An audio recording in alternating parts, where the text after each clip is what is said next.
What if that blank capybara face isn't emptiness at all? What if the expression people laugh at, screenshot, and turn into a joke is actually doing something surprisingly smart? Most people see stillness, silence, and almost no reaction, and they assume there's nothing much going on, but that may be exactly where the misunderstanding starts. Because with capybaras, calm does not always mean disconnected, and quiet does not mean unaware. Some of what you're about to hear may completely change the way you read that famous, unreadable face. You've seen this image before. A capybara standing almost perfectly still, eyes half open, face barely changing, while people move around it, water ripples nearby, and the whole world seems to keep going without getting much of a response. Most people look at that and assume nothing is happening. No urgency, no thought, no real processing at all. But that's where the mistake begins. Stillness is not the same thing as emptiness. In a capybara, that quiet pause may be doing far more work than you think.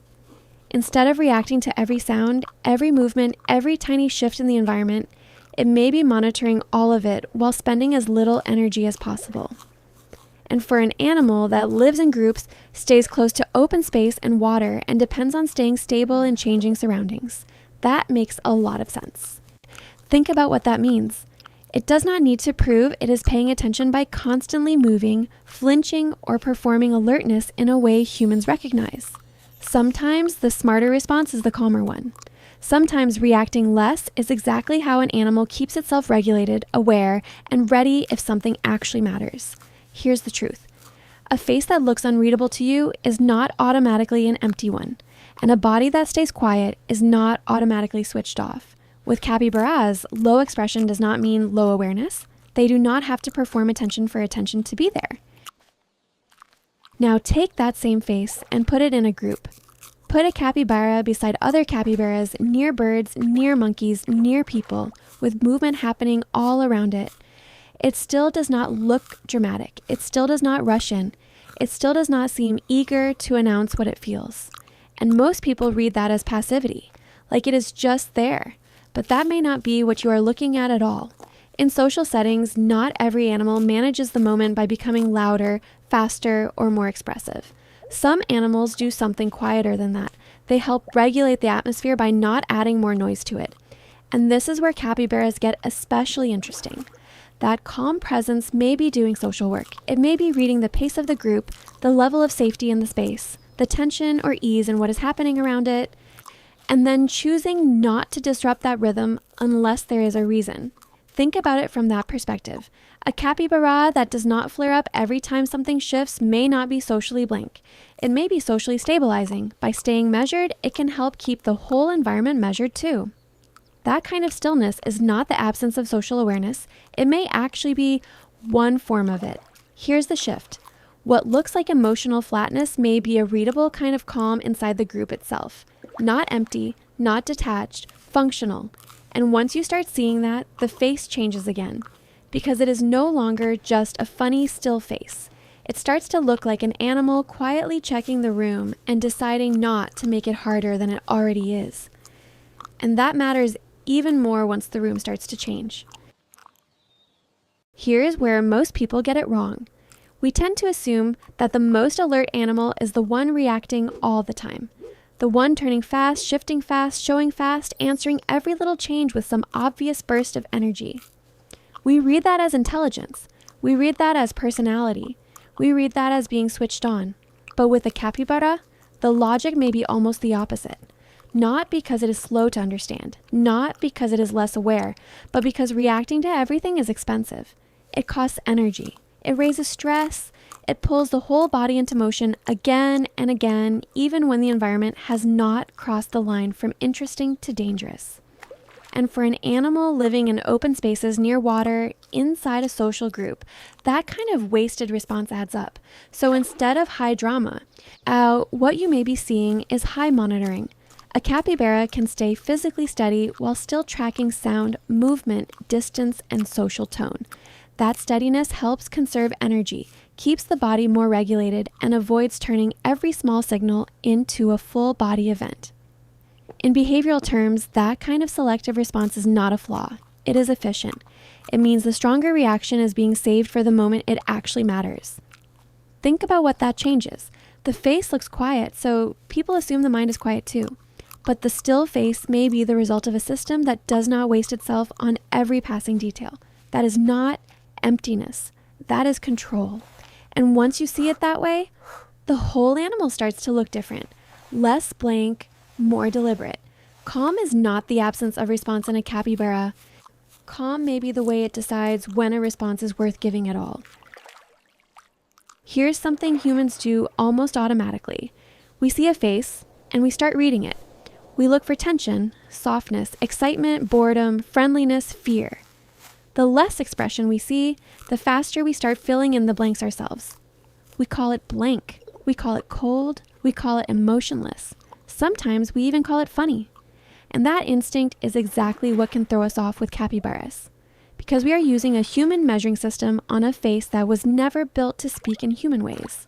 We expect quick shifts, obvious signals, visible emotional display. We look for tiny facial changes, bursts of reaction, something outward that proves something inward.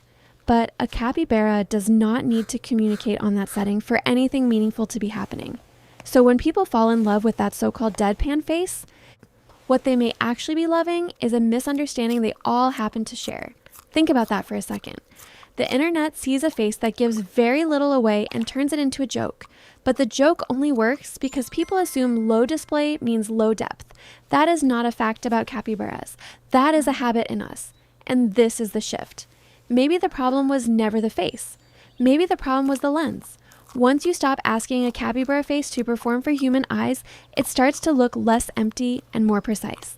Sometimes what looks the most expressionless is simply what is doing the least performing for you. And this is the quiet consequence of getting the face wrong. If you keep reading a capybara as nothing more than a funny, empty expression, you start flattening the entire animal. You stop looking for anything deeper because you assume there is nothing there to find.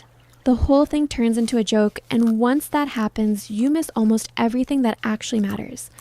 You stop noticing the small signals, the direction of the eyes, the way the body is angled, how close it stays to water, whether it settles into the group or edges away from it. The difference between stillness before movement and stillness that means the environment already feels safe. Those details are easy to miss when you have already decided the face is blank. That is the real problem. Misreading does not just give you the wrong explanation.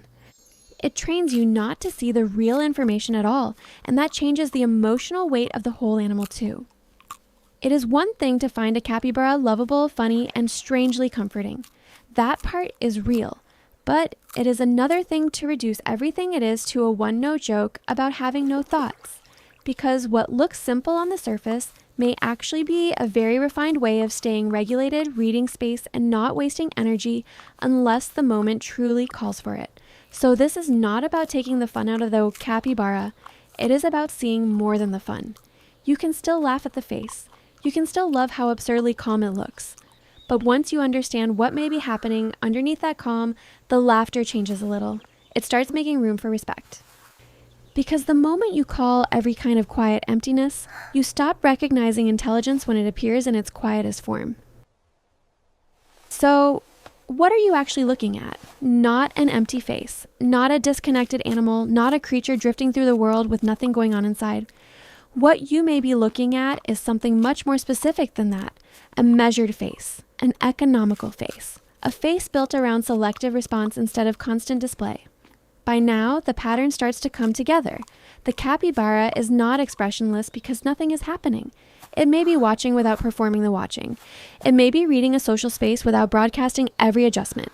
It may be staying stable on purpose, conserving energy, keeping its body regulated, and holding back stronger reactions for the moments that actually deserve them. What looked flat at the beginning starts to look precise. And that is a shift this whole video has been building toward. The blank look was never proof of emptiness. It may have been proof of control. The quiet face was never evidence of low awareness. It may have been evidence of awareness that does not waste itself. Once you stop asking a capybara to look intelligent in a human way, you can finally see the intelligence in the way it actually is. That is why the face changes the moment your lens changes. The same still eyes, the same calm mouth, the same almost unreadable expression, but now it reads differently.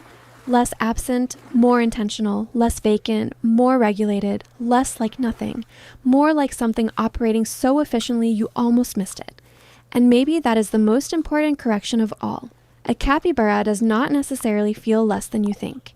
It may simply spend less of itself than you are used to seeing. So, in the end, maybe the capybara is not famous because it feels nothing. Maybe it stands out because it so rarely lets the world pull it into unnecessary reaction. That face people call blank may be doing far more than it seems. It may be reading pace, measuring safety, conserving energy, holding steady, and waiting until a response is actually worth the cost. And that is what changes once you really see it. You are no longer looking at a joke with a face. You are looking at a calm that has structure, a quiet that has purpose, a kind of stillness that is not empty at all, but functional in a way most people almost never stop to recognize. So the next time you see that famous unreadable expression, you may not see it the same way again. Not just as a meme, not just as a funny face, but as a living strategy, a way of staying tuned to the world without letting every passing thing take control. That may be why the capybara feels so strange and so compelling at the same time. It looks like nothing much is happening, but under that calm, something very precise may be happening all along. Some animals do not look dramatic because they are disconnected. They look calm because calm is exactly how they stay in tune.